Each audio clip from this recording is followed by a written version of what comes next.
Good morning, good afternoon, good evening around the world. My name is Doug Brunke. I am the founder and CEO of Global Chamber.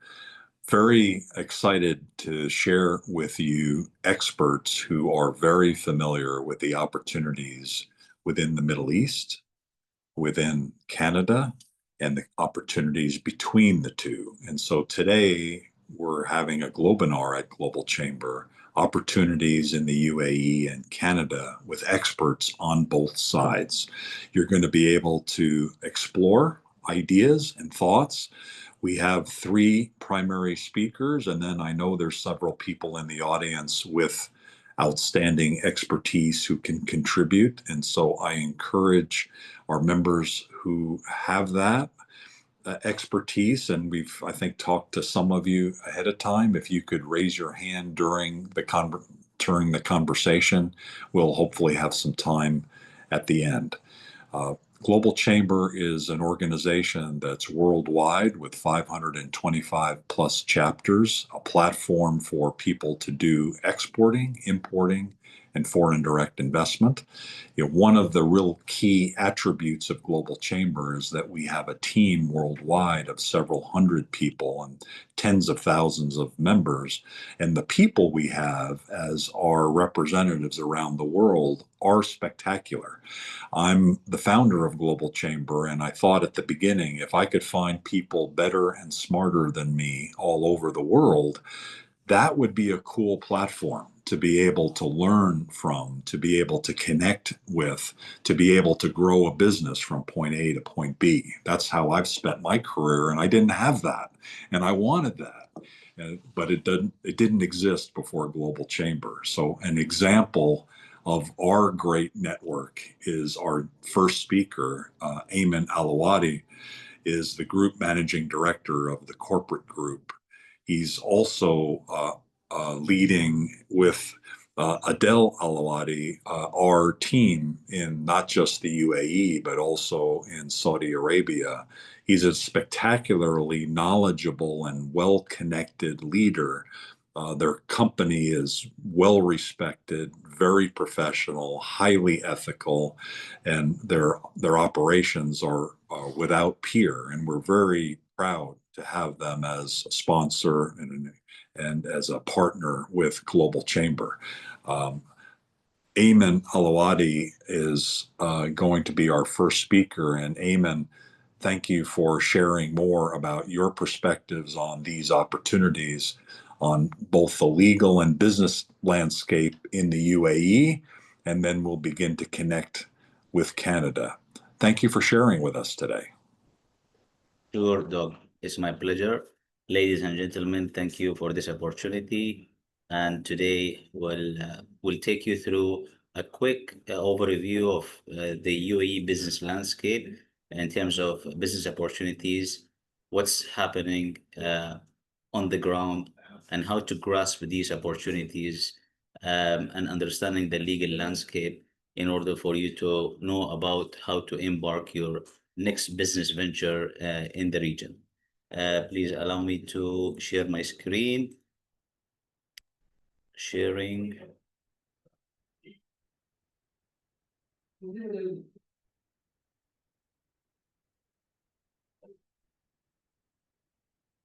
Okay. Looks good. Great. So let's start.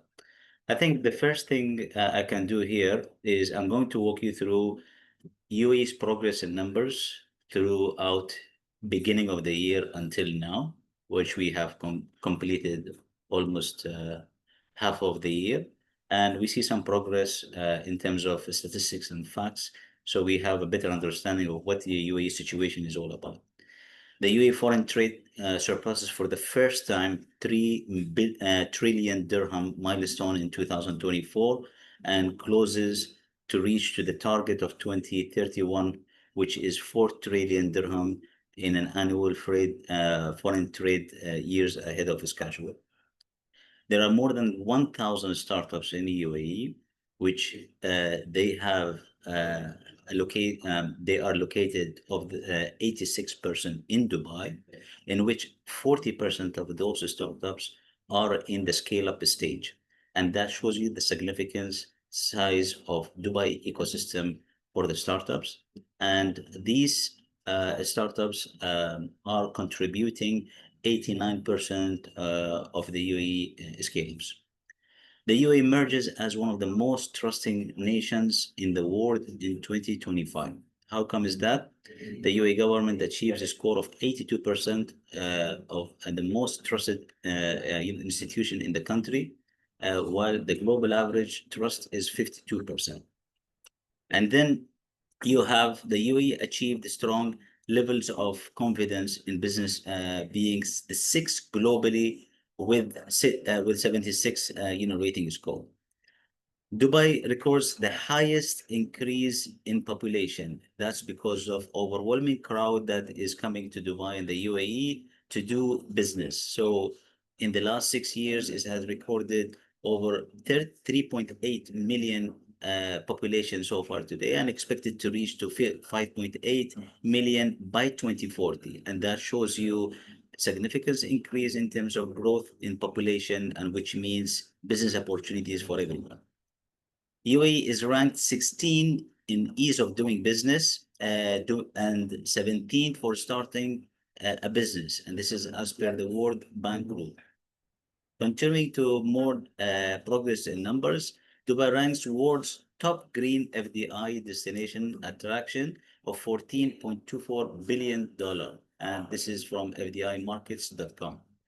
India, USA, France, and UK has been taking up the biggest chunk of this. And top 5 sectors are hotels, tourism, real estate, software and IT services, along with building materials and financial services. Dubai has been ranked top 5 fintech city in the global report. And this shows you significance of what Dubai is considered as a digital city globally. The UAE cabinet has approved to introduce AI as a subject across all levels of the government, educational from the grade 1 to grade 12. And that shows you significance importance of AI and adapting it through early schooling system, so that we have people who are very knowledgeable and aware of how to use AI. Now, let's talk about the government initiatives, which is the driving factor of economic growth in UAE and business opportunities for everyone to benefit from. The UAE cabinet meeting national investment strategy was approved for next 6 years, a goal to increase annual foreign investment inflows from $30 billion in 2030 to $65 billion in 2031. So that shows you a significant growth, doubling that value. The strategy will focus on key sectors such as industry, logistics, financial services, renewable energy, and information technology. It also enables transforming UAE into a leading global hub, strengthening the position as a key center for attracting foreign direct investments and supporting the nation's economic growth. The strategy also includes 12 programs within the strategic directions, and they are in these initiatives: the financial sector development program, the one market program by reducing the barrier of the market, and institutional innovation attraction program, partner country gateway program, which is through CEPA, which is Comprehensive Economic Agreement, which we are looking forward for UAE and Canada to reach to a signing ceremony soon. Invest UAE and the investment offices and promotion incubator. These are all various tools that is available, and the government is making it available to enable this goal to happen. Moreover, since AI is becoming a trending topic in the UAE and the GCC, Dubai has introduced a special seal to certify AI companies operating in the Emirates. Companies that want to partner with UAE or Dubai government and major projects must be AI seal certified. It's a sealing a scheme that has categorization with the category S being the most impactful. Dubai AI Seal initiative has several key objectives, such as providing easy access to reliable way of verifying AI service providers and creating business opportunities for everyone from SMEs all the way to enterprise level. Moreover, the UAE will develop and monitor laws in the country using a new artificial intelligence system. So it shows you that UAE is really adopting innovative and novel way of operation, especially in the public services, because the public services is the core component of UAE's development for the for the society and for the public. So UAE cabinet approved launch of first integrated regulatory intelligence ecosystem within the UAE government. The ecosystem acts as a proactive approach to legislation planning, enabling the government to stay ahead of rapid changes and also adapting the technological changes, bringing together all federal and local laws of the UAE, connecting them through AI with a judicial ruling, executive procedures, and public services. The system will be linked to leading global research centers to bring best of practices internationally and adapted through localization content that fits the UAE environment. The system also will accelerate the legislation process up to 70%. So making the laws and the regulations environment in terms of execution very fast and swift to adapt changes. Last but not least, Digital Dubai launching Dubai cashless strategy. What is it about? It's about aiming to enhance secure digital payment solutions across the government and private sectors. The initiative is under the overarching strategy of Dubai, which is called Dubai Economy 33, and digitalization life in Dubai. It aims transferring cashless transactions up to 90% of all transactions by 2027, and that will result to boosting the economy of around 2.2 billion US dollar, adapting all the fintech solutions and technologies to enable this goal to happen. The plan is to make the switch to become cashless has been gone through about educating the consumers, payment service providers, and merchants. So it's a community of these three elements that they need to adapt these changes. Now, let me talk about legal perspective in terms of setting up your company, just to give you a very walkthrough in terms of what's your options when it comes to setting up your business. First, picking up the jurisdiction of your choice. In the UAE, we have free zones, then we have mainland jurisdictions. Second, you will be desire to pick up the best business activity that will be resembling your business. You've got the choices of non-regulated versus regulated activities.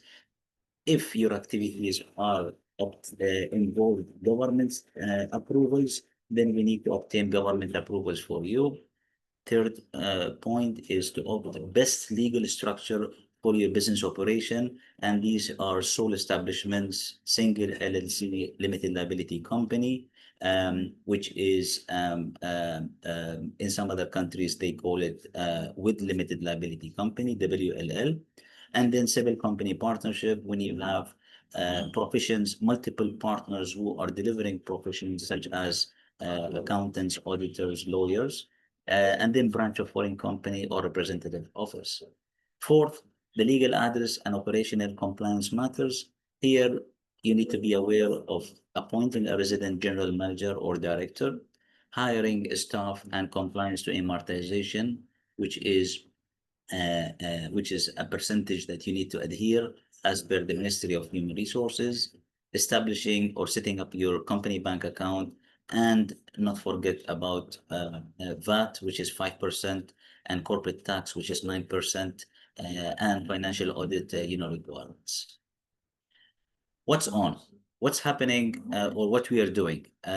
We have B2B event platforms such as Tableau Dubai, Riyadh, Doha, And also we are merging into India through our recent events that is happening, which is founders and investors dinner meeting. We create a platform for everyone to network in a physical event, whereby a curated audience, they meet and then interact with each other. There are major trade shows that is happening in Dubai and the UAE, and Dubai is ranked as top 10 destination for MICE, which is stands for Meeting, Incentive, Conference, and Entertainment. Let's see what are those trade shows that you could be, visiting them throughout the year. We've got Dubai AI Week next year, and Dubai FinTech Summit, which is also next year.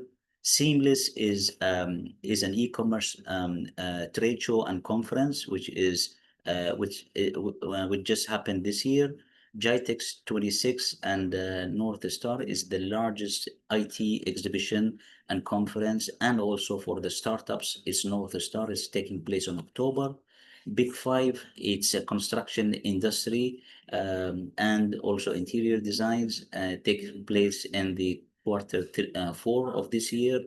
WHX Dubai, which formerly was called Arab Health, is the largest exhibition and conference for the health sector, taking place on January next year. Gulf Food is the largest F&B trade show, taking place on February. The AIM focusing on investments and conferences in Abu Dhabi taking place next year. Arabian Travel Market is for the travel and tour industry taking place next year. So these are some of giant exhibitions that I highly recommend relevant businesses and industries to attend. Finally, but not least, we have launched our largest business incubator in Dubai. I'm representing this incubator with it's a true membership club incubation, which we are hosting an environment for corporate and also for entrepreneurs to be in a in a total ecosystem that they are connected to the market. With this, my final thoughts, I would like to conclude that UAE appeals extending beyond being zero income tax and low VAT rates. What sets Dubai and the UAE apart is the entrepreneurship spirit and openness to partnership, particularly in the digital space, as you saw in my previous slides. Every single conversation that takes place and talking about AI talks about two paradigms: regulation and innovation. What sets apart in UAE, it is all about adoption through acceleration use of AI. With this, I conclude my slides, and I'm sharing my LinkedIn QR code for you to scan and get connected. Thank you for the opportunity. I will be available for the Q&A session at the end of this. Thank you. Brilliant, Adel. Thank you very much. Yeah, let's now jump over to Canada. And Aaron Gratha of Trowbridge is a longtime member of Global Chamber.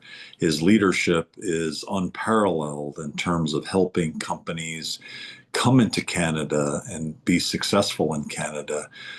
Aaron, thank you for your leadership. Would you like to welcome us to Canada and say a few words about Sure. some of the opportunities from your perspective? You've been involved for so many years, and Trowbridge has an outstanding expertise. Yes, thank you so much, Doug. I just want to make sure, can everyone hear me okay? You can hear me, Doug? We can. Awesome. Absolutely. Yes. Thank you. So thank you Doug, for letting me join today. I'm here in Toronto, just on the way to the office. Didn't want to miss the call, so thought I'd do it from home before I get onto the subway. Bit of background. So I'm one of the founders of Trowbridge. There are 3 of us as partners that started the firm in 2002. So I think we're 23, 24 years old now. Quite a long-standing firm that's started from 3 of us. We now have 200 employees in 7 offices worldwide. Our headquarters is here in Toronto with a team of about 60, and the balance of 120 are between Los Angeles, London, England, Frankfurt, Germany, and then we have 3 offices in India. Every year, sometimes twice a year, my partner Wayne comes over to the UAE and presents as part of the Canadian Chamber there and does various meetings. We've been with Doug and his group for a couple of years now, so it's been great to be able to have this relationship. We got a chance to meet in person in Santa Monica when I was there for business last year.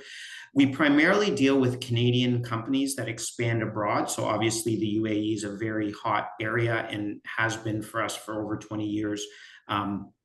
Myself and my partner Wayne are well versed in the market and how things happen there. The areas that I think all of you would probably be interested in, and probably for your clients, are primarily Canadian corporate outbound and inbound. So let's say you've got a UAE company that's looking to set up operations anywhere in Canada, including Ontario. We can help. We can refer on the right law firm and get things incorporated, and then we can handle all of the payroll compliance for any employees that are either being hired or transferred, any of the Canadian corporate tax filing requirements, and any logistics around ownership of foreign companies into Canadian companies, and issues around transfer pricing. Really anything with the word tax in it, we can help, including commodity tax. Same thing with Canadian companies and individuals looking to move abroad. So let's say you've got yourself or clients that are looking to move from Canada to the UAE and then set up operations. We can advise on all of that structure. We work very much with a lot of the intergovernmental organizations in Ontario and across Canada to help some of their inbound companies that are setting up operations and advise on that. So really anything relating to that interesting area around corporate tax and individual. We also deal with global mobility. So that means, let's say you've got an operation in the UAE or in Canada and you're moving employees to and from not only North America, but other countries. We can help deal with all of the personal tax compliance for the individuals, any tax planning that they need on an individual basis, and then any HR consulting and other payroll requirements. So really anything relating to employees, the owner, or the corporation itself. Very much a hot area right now, just to give you a bit of background as to what I think's happening, because it's hard to tell, it changes every day, is we're seeing a lot of foreign companies setting up operations in Canada and using it as a stepping ground to then be able to operate in the US, either by setting up a branch or a subsidiary into the US, or vice versa, US companies setting up operations in Canada. Given the political environment, we're seeing a lot of companies wanting to have operations in both Canada and the US, or in some cases, they're just wanting to be in Canada and then exporting, depending on how they can deal with the treaties that are in place currently between Canada and the US. It also makes for streamlined efficiencies. As you know, the Canadian dollar is very weak in comparison to the US dollar and many foreign currencies. So it's relatively inexpensive to hire Canadians. They're an educated workforce. They're kind and gentle. They smile a lot. And so they're always good workers. I did a US advisor in LA tell me that it's funny that Americans are great at selling, but you Canadians sure know how to work and stay quiet sometimes and sit on the fence and be a little bit too nice. So actually, I take that as a compliment and a nice thing to hear. As you know, we have a very diversified ethnic population. We are a country of immigrants. French is the second language, but we also have pretty much every immigrant on the planet that you'll see sitting on the subway in Toronto, going back and forth every day. And so you feel at home for those of you guys that haven't worked or lived in Canada in the past. So happy to help with any questions that come up at any point. And I'll be on for this call as well. So I'll send it back to Doug, and I really appreciate you letting me do this introduction. Brilliant. Thank you, Aaron. And you're not too nice. You're just right. You're just perfect. It's elbows out. So when someone pushes us around, we can smile and push back. We got a little bit of an edge that's unexpected. So I loved meeting you in Santa Monica, and we are planning a Canadian event in September at Trowbridge's spectacular office in Toronto. And so watch for more on that, everyone. Thank you for that introduction. We have about a half hour to go, and what our plan is Bridge Bali will next from Ottawa give a little bit more detail around the opportunities in Canada, and then we're going to open it up for questions. And so if you have some questions, I encourage you to use the chat area both to ask questions and to share information about yourself. And then if you'd like to speak, please raise your hand and we'll have an orderly Q&A at the end. Bridge Bali is the Executive Director for Strategic Partnerships in Canada for the corporate group. He has over 30 years of experience in a variety of different segments. And Bridge, thank you for joining us. Bridge, thank you for joining us today from Ottawa. And you're going to talk a little bit about some of the opportunities you're seeing. Thank you. Thank you very much, Doug, and thank you very much, Ayman and Arun. I'm so glad to hear all the nice things about the UAE. You don't have to convince me. I spent 16 years in the UAE, so I'm very much on the ground.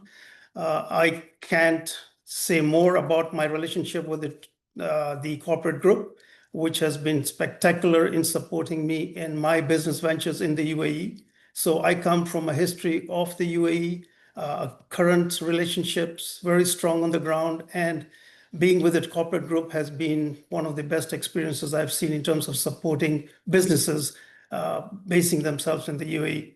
So I'm really delighted to join you for this Globinar hosted by the corporate group and by the Global Chamber. Today, I will highlight the growing potential between Canada and the UAE relationship and the opportunities it presents for businesses and investors. Let's begin with where we stand today. We're looking at about 60,000 Canadians living and working in the UAE, and this does not take into account those who are in Saudi Arabia, Canadians, in Qatar, in Oman, in Kuwait, and so you can see that there's history. There are people on the ground who are active in terms of working relationships, spouses, businesses, and it's growing. Canadians really today in the UAE very well respected, and at the same time contributing across sectors such as healthcare, education, technology, energy, and finance. Canadian companies are also supported on the ground by the Embassy of Canada, a consulate in Dubai, the Embassy of the UAE in Canada, and Canadian business councils in Abu Dhabi and in Dubai. On the ground, the corporate group provides a 360-degree market entry and growth support, making it easier for Canadian firms to expand and succeed in the UAE. Together, these pillars create a strong foundation for advancing our partnership. If I look further and I say what has been happening today in terms of enhanced relationships, and in recent months, we have seen exciting developments. In June 2025, His Highness Sheikh Abdullah bin Zayed Al Nahyan, who is the Minister of Foreign Affairs, visited Ottawa and met senior leaders of the Canadian government.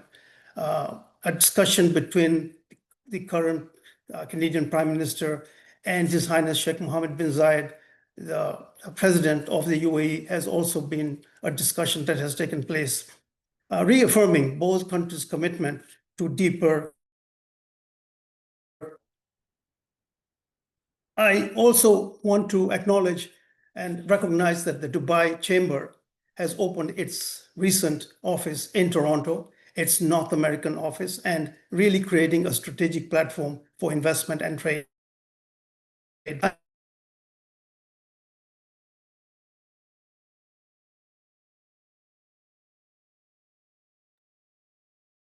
Uh-oh. I think we might have lost Bridge.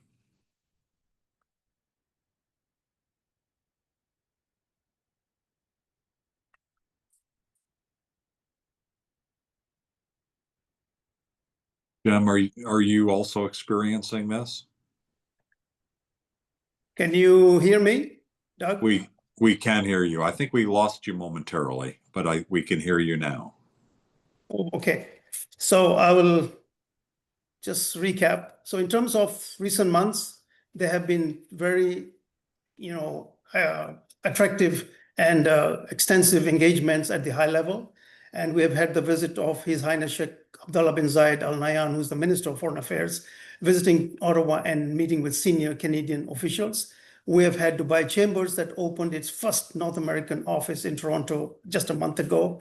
We have had the Canada UAE Business Council organizing roundtables that translate diplomatic opportunities and momentum into business opportunities. And obviously, there is a lot of focus, as Arun has mentioned, and as Ayman has mentioned, in artificial intelligence, in clean energy, and critical minerals, digital innovation, etc. Last but not least, let's look at where we should focus and how we should seize this moment in terms of strategic sectors. Looking ahead, the timing couldn't be better. In the intermediate term, 25 to 26, we really see new initiatives in AI, nuclear, LNG, hydrogen, and critical materials.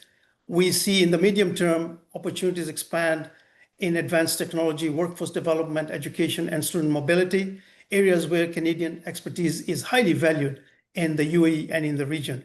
This is truly a moment of synergy. Canada's advanced industrial capacity and the UAE's role as a global hub together create unparalleled opportunities for innovation, sustainability, and long-term growth. In closing, I really look forward to connecting with many of you. I recognize a few faces and names around on the screen after this session to explore how we can collaborate and make the most of these exciting opportunities. Thank you very much. Back to you, Doug. Thank you, Bridge. Arun, I'm not sure, have you met Bridge before? And was there anything in what he presented that either was surprising or that you can confirm? I can confirm pretty much all of it. So yeah, we should definitely chat sometime, Bridge. If you're in Toronto Sure. at some point, or I'm in Ottawa, happy to meet together and have a little chat. We can meet halfway. Kingston, Ontario. Sounds good. Very good. Looking forward, Arun, looking forward. Yeah. There's an awful lot of geopolitics that are driving what's happening in Canada right now. Would you guys like to explain a little bit more about what those opportunities and challenges might be right now that you're seeing? Maybe just briefly on that. Like, I think from what I'm hearing in the market, obviously we're in the midst of trade negotiations with the US in terms of tariff relief. I think what I'm seeing is that companies are trying to safeguard themselves, but at the same time opening up channels for their operations. I'll give you a live example. I'm dealing with a Canadian sweets manufacturer. They make cakes. They make cakes and pastries and different things. They're in 150 locations across Canada. They're actually vegan. One of my good friends is vegan, so usually before I get invited to his house for dinner, or if I am invited, I usually I've been picking this certain product up. I can't name the company. I've been picking it up for about 20 years. It's really good. They make chocolate cake and different cakes, carrot cake. So I met with the CEO of the company. Him and his sister had started it about 25 years ago. And they're now looking to set up operations in the US. Does two things. They want to open up the US market because they're now in 150 grocery stores in Canada, and they believe they can do well with their vegan product. I think it's delicious, so I know they can do well.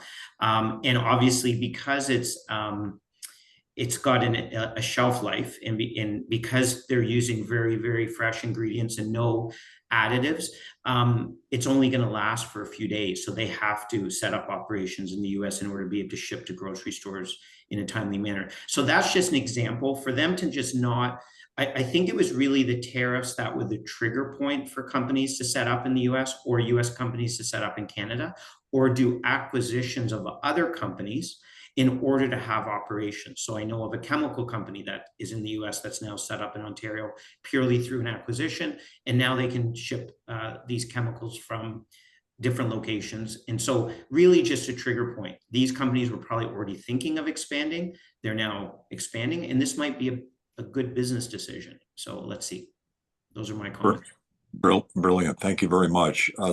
Steve, I, if I can add just a few points, I used to be a trade commissioner with the Embassy of Canada in Abu Dhabi, and I know how much trade was emphasized.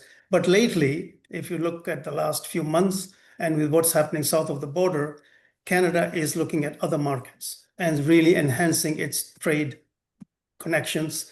And really, the trade team at Global Affairs Canada now has been mandated to really look out and build those partnerships.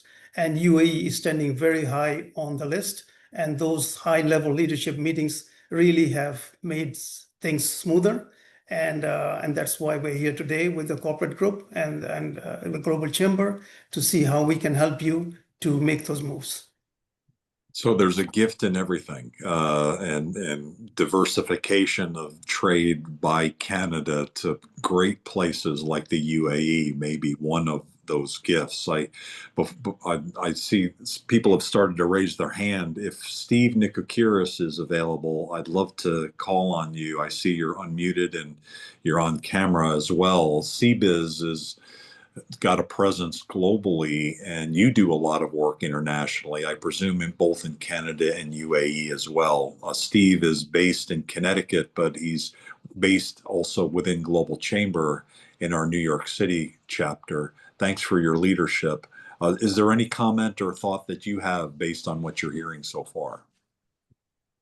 Yeah, no, hello. I apologize I jumped on late, but I definitely resonate with a lot of the discussion. I think what Arm just said, as far as his bakery company, we have a very large food and beverage practice, and I don't know if they've already been exploring, but I'm pretty confident that we might be able to help make some introductions if a company is looking to come into the U.S.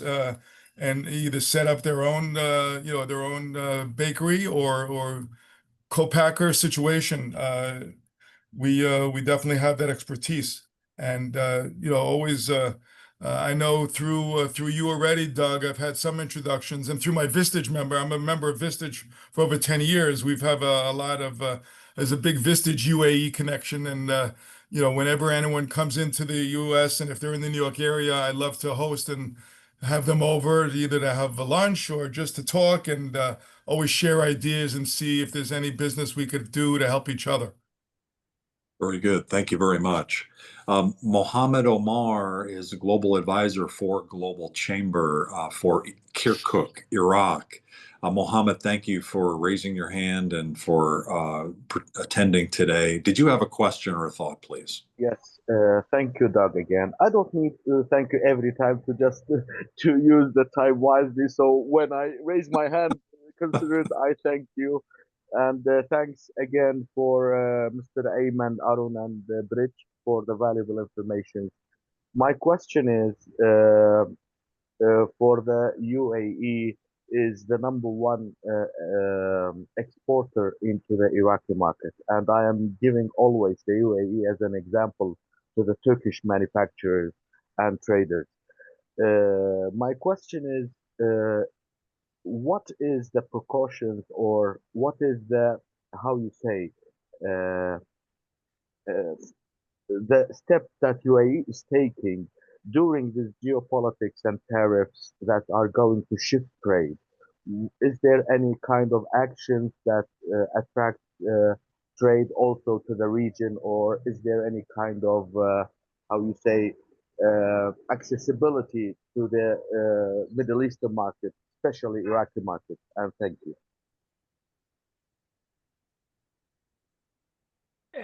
Thank you, Mohammed, for your interaction. To answer your question, recently I have witnessed Iraqi delegation visiting Dubai Chamber. It was a high-profile delegation coming and interacting with the business community here, and from UAE side also. There was an invitation rolled out after a few weeks for a UAE delegation to visit Iraq and Erbil, and that was under the UAE Chamber Federation Association, at a federal level, and this shows continuous momentum between UAE and Iraq in terms of doing business and trade. That's number one. So the facilitation of doing business, it's very it's a priority of the UAE to ensure flow of trade and customs easiness between the countries. The second point also, just to show and demonstrate the UAE's appetite when it comes to breaking barrier of trade between nations, is that they've been heavily focusing their effort on CEPA engagement, which is comprehensive economic agreements to sign between the nations of UAE and the counterparty nations. And since 2021, UAE has successfully signed 27 CEPA agreements with different countries. It started with India, and some of them they are have gone into execution mode around 17 to 18. Others they are into negotiation terms and for to reach the final draft of agreement and then sign off and then goes into execution mode.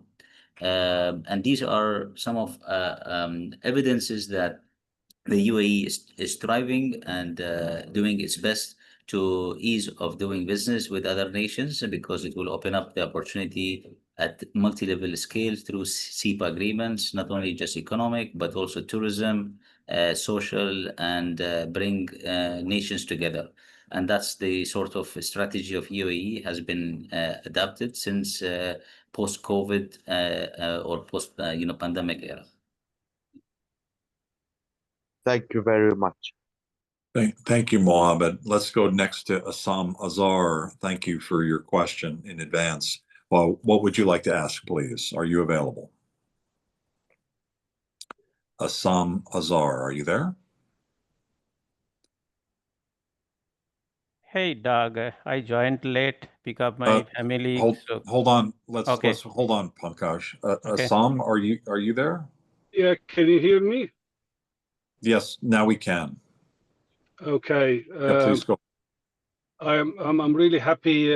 Thank you, gentlemen, and I want to thank Bridge. Very good. Do you have anything other than to thank him? Do you have any questions, please?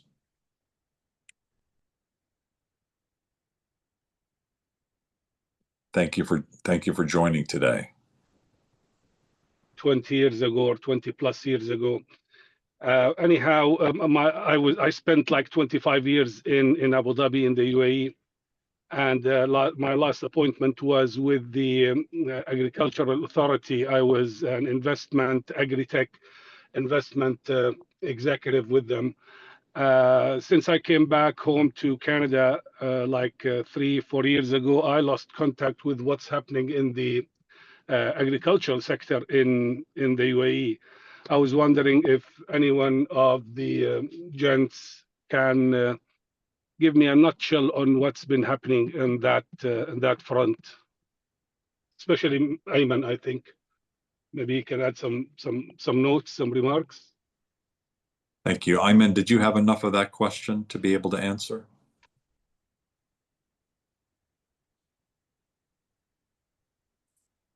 Can you wrap it up in one line, please, so that I know how to answer or how to address it?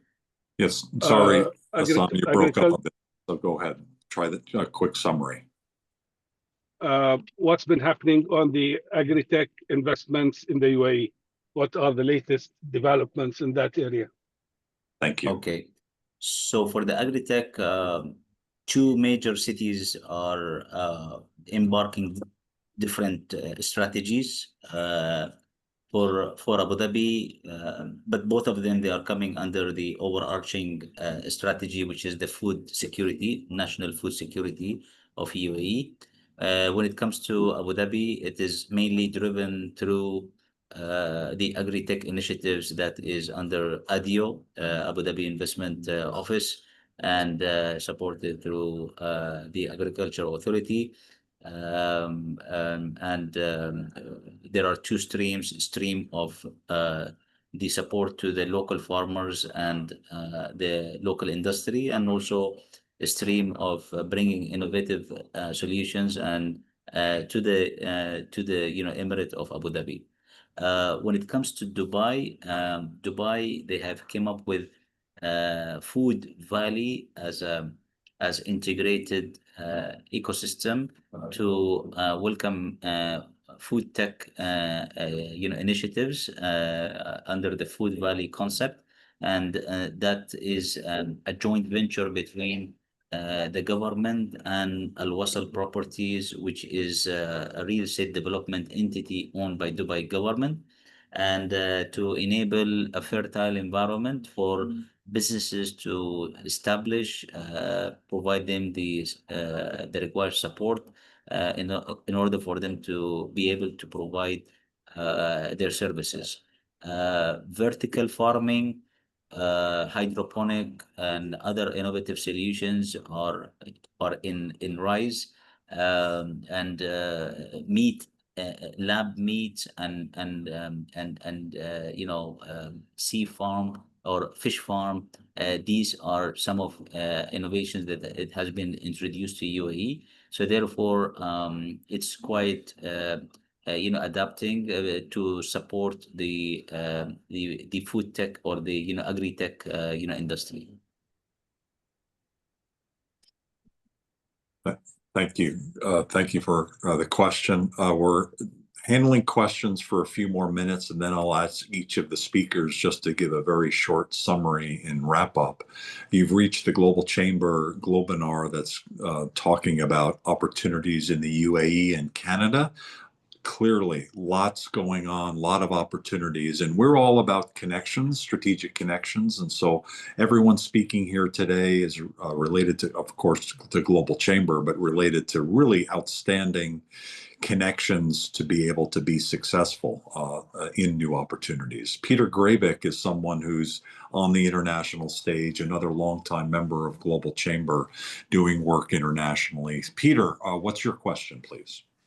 Hello, Doug. Thank you, and thank you to all the speakers and presenters here today. So my organization, Global Recovery Group, we've been working in trade and project finance for the last 20 years, primarily subcontracting with export credit agencies, development finance institutions. So, obviously here in Washington and in the United States, we have Exim Bank, but we work with some of the larger Europeans, including the Germans, DEG, KfW, Tradius, Euler Hermes, many of the Asians, including People's Insurance Company of China, Nexi in Japan, probably 18 to 20 organizations in total. We are actually interested in our strategic plan. So a lot of the development and export credit agencies has circled around organization within the Paris Club and the Bern Union.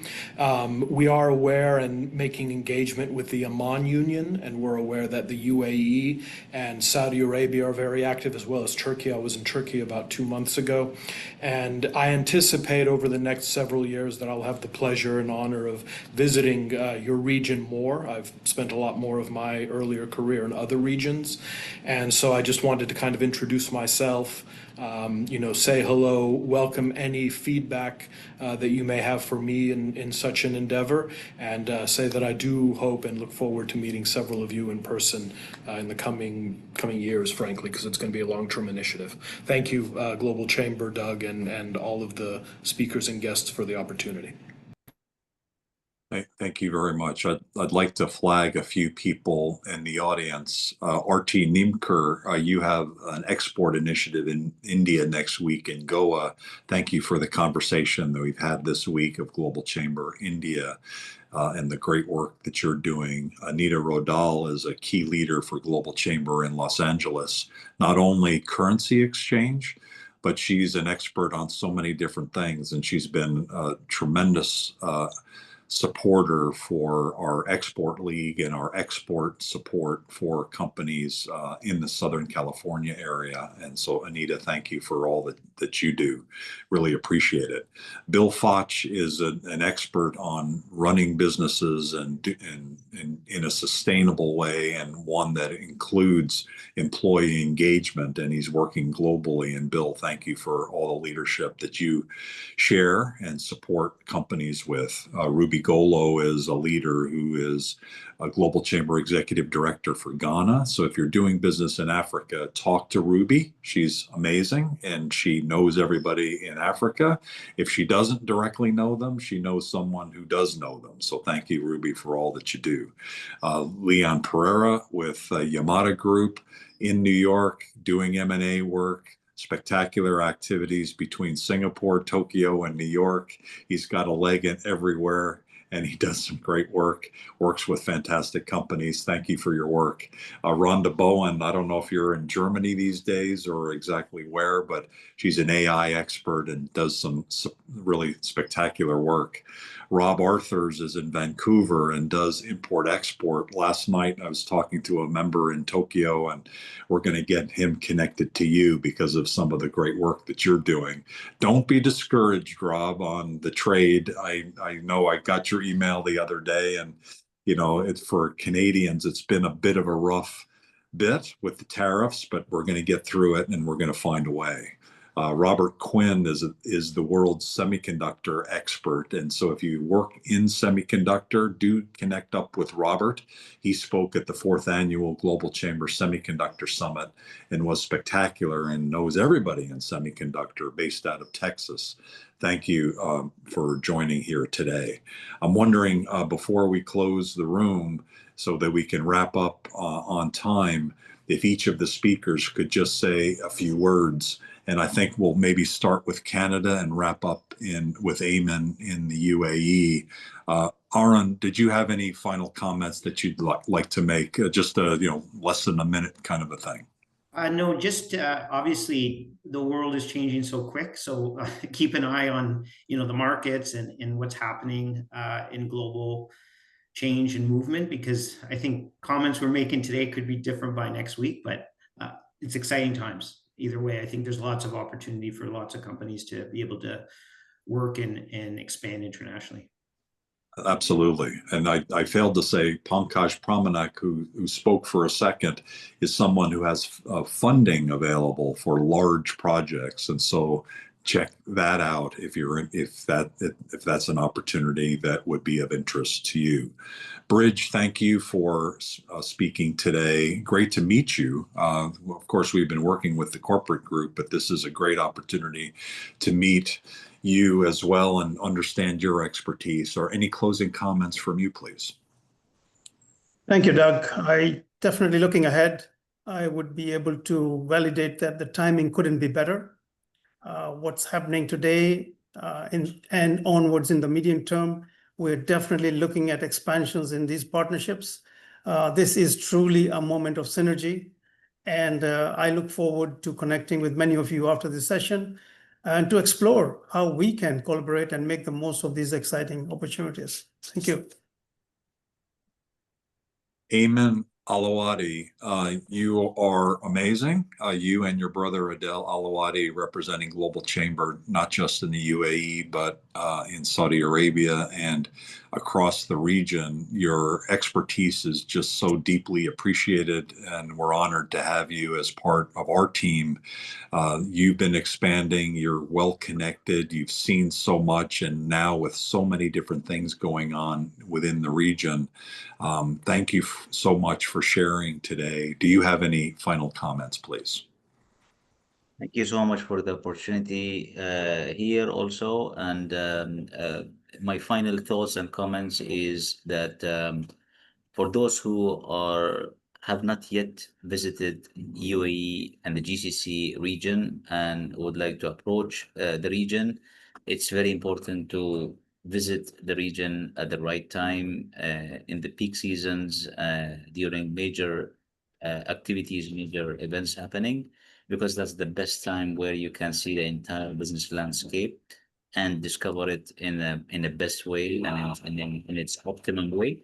And we are available here to help extend the support and be available to enable both entrepreneurs and corporates of any industry to engage in the business community in the UAE and Saudi Arabia, to be connected and provide them the support that they needed for easy market entry approach. Eamon is a regular speaker around the world talking about opportunities, and a couple of the ones in the US coming up are Global Chamber oriented. On October 29th, he'll be in Boston, and that's pretty much set in terms of we have the location and the logistics are all set. It'll be announced soon. And the October 27th one in New York is not quite set, but we're working on location and we're working on the details of that, talking about UAE.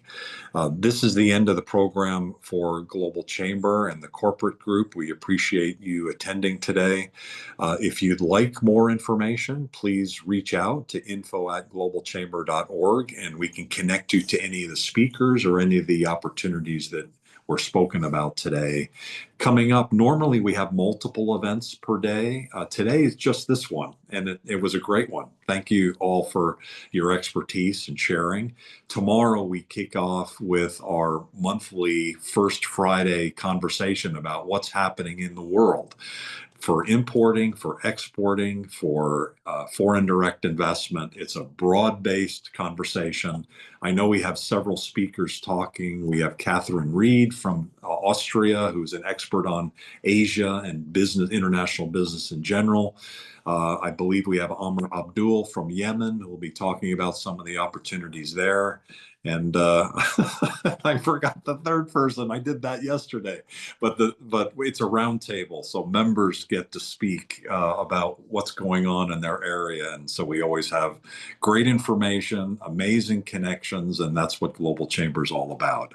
And then just final word, 1 minute left, is next Friday, the 8th, 8/8. Most of my career has been in Asia, and so 8 is a very good number, right? It's a very positive number. So on 8/8, after 10 years, Global Chamber is taking, probably not called a relaunch, but a refresh, a rejuvenation.